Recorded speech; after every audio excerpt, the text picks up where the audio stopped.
মানুষের কিছু কিছু সমস্যা আছে, সেবা খাতগুলো কিছু ধরেন ওয়াসার, ডিশার, তিতাস এবং সিটি কর্পোরেশন যেগুলি দায়িত্ব আছে সেখানে কিছু ঘাটতি আছে। অতএব এই সেবা খাতগুলিকে আগে ফাংশন করাতে হবে।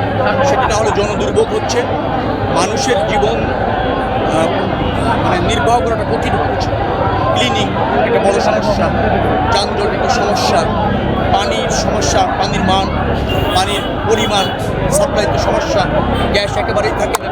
আমাদের সেবা খাতগুলি ফাংশন করানোর জন্য মাদকের একটা প্রভাব আছে। তারা বলেছে মাদকটা নিয়ন্ত্রণ করবার জন্য অথবা এখানে নিষিদ্ধ করবার জন্য বিক্রি সরবরাহ যেগুলি আছে বিভিন্ন জায়গা থেকে এসে করছে, বাইরের লোক এসে, সেটা ইতিমধ্যে অনেকটা নিয়ন্ত্রণ হয়ে গেছে। বাকি আচ্ছা, প্রশ্ন সেটা হচ্ছে যে লেভেল প্লেইং ফিল্ড আছে কিনা, আর আপনারা নির্বাচনী প্রচারণা কোনো হুমকির শিকার হন কিনা? লেভেল প্লেইং ফিল্ড আছে, কিন্তু লেভেল রুলিং ভোট নেই। দল বড়, জনসমর্থন বেশি, তার প্রতি মানুষ আকৃষ্ট হবে।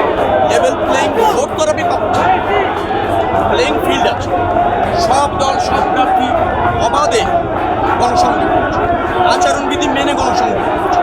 এখন এক দলের প্রার্থীর প্রতি মানুষ যদি ঝুঁকে পড়ে, অন্য দলের প্রার্থীর প্রতি যদি মানুষের সমর্থন না থাকে, সেভাবে উপস্থিতি তো দেখবেন না। আপনারা কোনো হুমকির শিকার হন কিনা? না, আমি এখনো পর্যন্ত হুমকির শিকার মনে করছি না। আমি এখনো পর্যন্ত মনে করছি রাজনৈতিক দলের প্রার্থী এবং রাজনৈতিক দল যারা এখানে নির্বাচন করছে তারা একটা ভালো পরিবেশ বজায় রাখতে এখনো পর্যন্ত পেরেছে।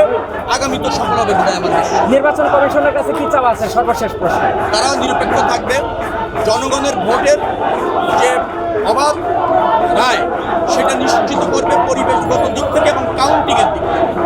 জনগণের ভোটের যে হবে, আপনার যে রায়টা দিচ্ছে জনগণ, সেটা যাতে স্বচ্ছ গ্রহণযোগ্য প্রক্রিয়া হয় এবং সেটা গণনা করে বিজয়ী প্রার্থী বিজয়ী হওয়া নিশ্চিত করতে পারে, অন্য প্রার্থী যাতে সেটাকে স্বাগত করে, বিশ্বাস রাখে।